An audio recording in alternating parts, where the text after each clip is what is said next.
Hello students, welcome to Ashwamik Vidyalaya. Myself Surekha Patel, and today we are doing a revision of chapter number 10 and other remaining lesson.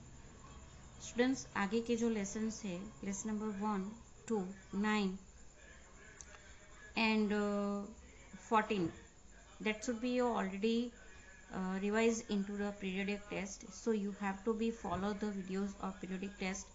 Periodic test के जो video है वो भी आप लोगों को देख लेने हैं, रिवीजन वीडियोस, बिकॉज जो असाइनमेंट वर्क का रिवीजन है वो मैंने वो आगे करवा दिया। तो जो लेसन्स का रिवीजन बाकी है वो हम लोग देखेंगे, जिसके अंदर chapter number 10 spheres of the earth, जिसके अंदर क्वेश्चन है answer the following question. First one, name the oceans of earth. Name the oceans of earth. Earth के ऊपर जो ओशियंस है उसके नाम लिखने हैं। तो आप लोगों को 10 लेसन जो है उसी में से आपको आंसर मिल जाएगा अगर आप लोग लेसन रीडिंग अच्छे से करोगे तो। कि जो ओशियंस है, there are 4 oceans, the Pacific, the Atlantic, the Indian and the Arctic. Again I have to be repeat, there are 4 oceans on the earth, the Pacific, the Atlantic, the Indian and the Arctic. तो इस तरह अर्थ के ऊपर 4 अलग अलग oceans आए हुए। Now next question is what is magma. Okay, question is what is magma. तो मैग्मा क्या है? तो look at the second para. Internal rocks are melted due to the intensive heat and turn into a semi liquid form. Internal rocks of the earth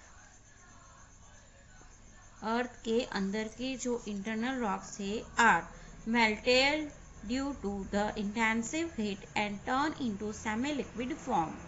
semi liquid form के अंदर ये turn हो जाते हैं। This molten liquid is called magma. उसको क्या कहा जाता है? मैग्मा कहा जाता है। ये जो मैग्मा है जिसके अंदर it consist of various gases. Here high pressure of the upper rocks is observe. इसके अंदर बहुत सारे गैसेस जो है मैग्मा के अंदर रहे होते हैं, लेकिन ये लिखना नहीं है, हम लोगों को डेफिनेशन खाली पूछा है तो आप लोगों को यही लिखना है कि internal rocks of the earth are melted due to the intensive heat and turn into semi liquid form. Okay, now next question is there, how does ozone gas work. Ozone gas कैसे work करता है? तो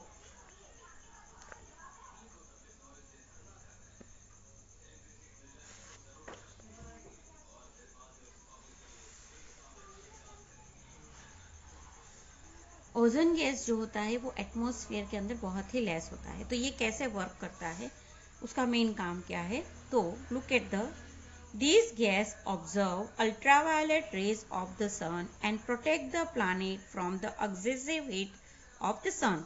ये जो gas है वो सन के जो डायरेक्ट अल्ट्रावायलेट रेज जो होती है वो बहुत ही हीट होती है उसके अंदर, उससे हम लोगों को प्रोटेक्ट करता है, क्योंकि उसके अंदर जो हीट होती है वो ये ऑब्जर्व कर लेता है। This gas mostly prevails in the open ground and the time of early morning.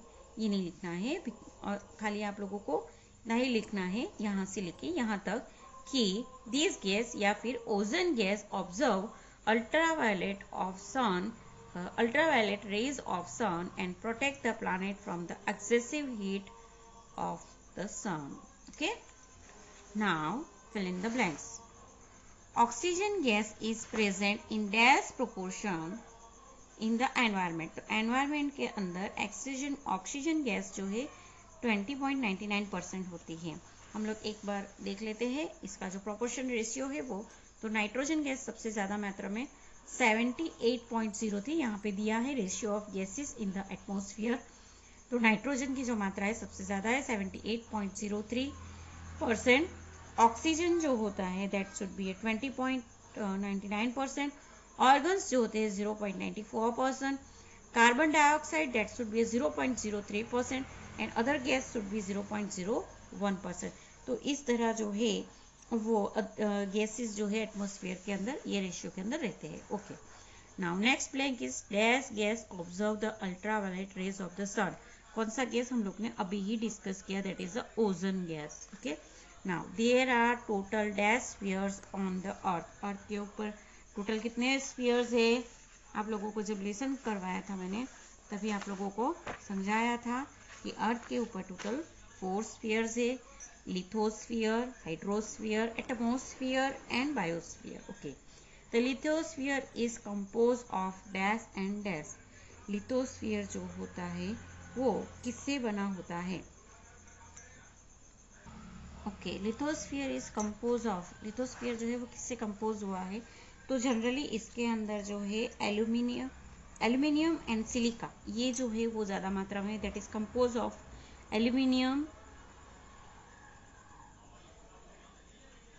And silica.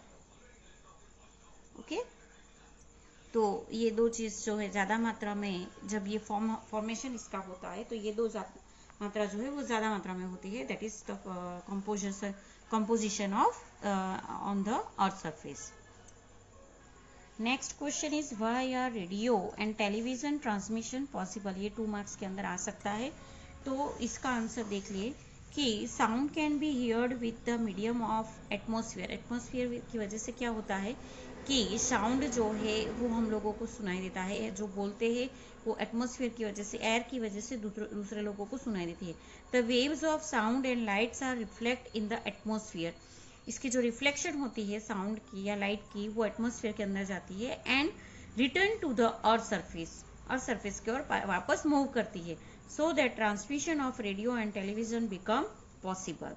तो जिसकी वजह से रेडियो और टेलीविजन की जो ट्रांसमिशन है वो पॉसिबल होती है। तो ये लिखना है कि because of the waves of the sound and light are reflect in the atmosphere and return to the earth surface, so that transmission of radio and television should be possible. Okay, so here we have to be complete the chapter number 10 की जो assignment work है वो आगे देखते हैं। Next lesson number 3, Asian town and scriptures, जो हम लोगों ने पीरियोडिक टेस्ट के अंदर नहीं इंक्लूड किया था, तो ये इसकी बात कर लेते हैं हम लोग, जिसके अंदर असाइनमेंट वर्क के अंदर choose the correct option. On the bank of which river is Lothal situated? Lothal कौन सी बैंक की